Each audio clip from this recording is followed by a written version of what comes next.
Do you have a F-150 and you need to change the oil on it? You're in the right place. Let's get her done. Go ahead and pop your hood, take that oil cap off, and set it to the side.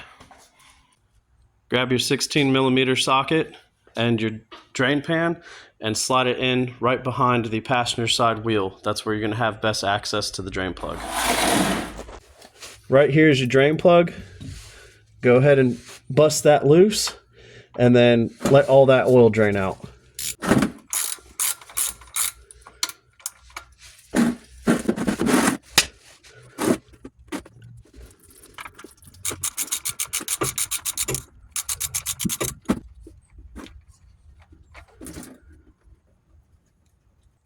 Now that the oil's out, go ahead and replace that drain plug, put it in, and tighten it down.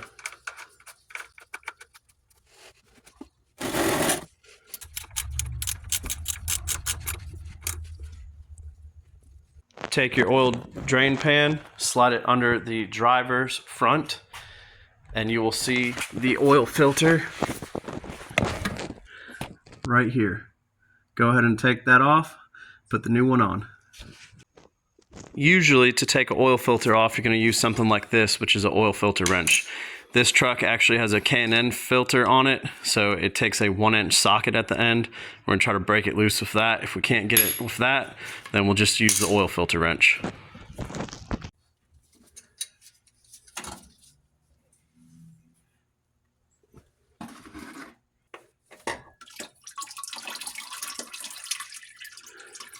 When that oil filter comes off, you're going to have oil come out.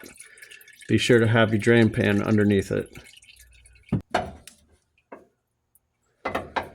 Once you have that old oil filter off, look right here and make sure that black gasket is still on the filter.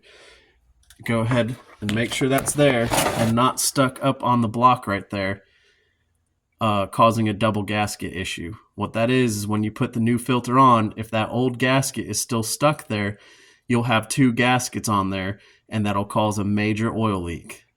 I like to also take a rag and clean that surface area off. Okay, at this point, you can go ahead and pre-fill this oil filter just a little bit. I don't fill it up all the way because this filter is not vertical. So I'll just put a little bit of oil in it. Then you want to go ahead and lubricate this gasket, oil filter gasket. Just take a little bit of that oil, rub it around on the gasket, and you're good to go ahead and install that. Now that that oil filter mating surface is nice and clean, go ahead and put your oil filter on hand tight. Do not use any type of oil filter wrench or tool to put that filter back on. It needs to be hand tight. Now that our new oil filter is on hand tight, let's go ahead and go topside. Now that we're topside, go ahead and grab your funnel, put it right there. Grab your oil cap.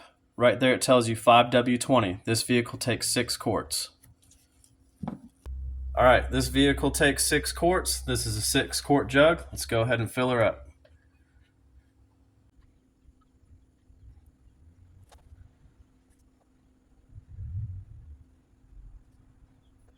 We'll put that oil cap back on. And now that you're under the hood, it's a good time just go ahead and check your fluids. Make sure you got coolant in your reservoir, brake fluid. You can check your washer fluid, check your power steering fluid. Power steering fluid and transmission fluid, automatic transmission fluid, is checked with the vehicle running. So make sure that vehicle's running when you check that level. Now what you want to do is start your truck up, let it run for 10 to 15 seconds. Make sure it gets oil pressure on that gauge. Shut it off, and then you can check that dipstick and make sure you have the correct amount of oil on that dipstick. And then we are good to go.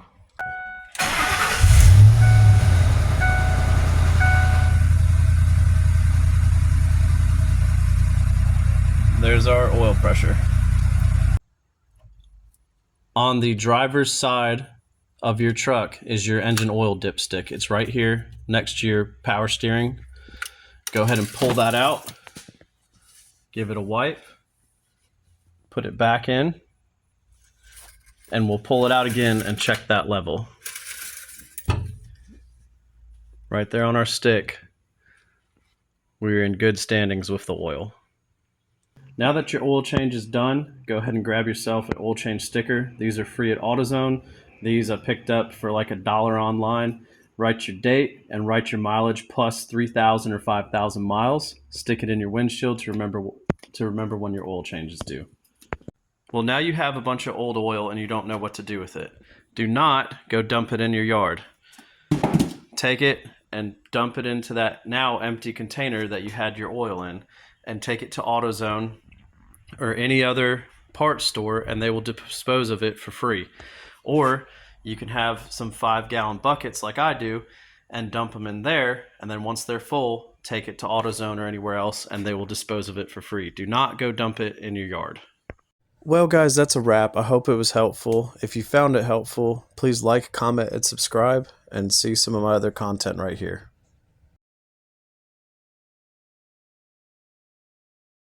Take care now. Bye-bye then.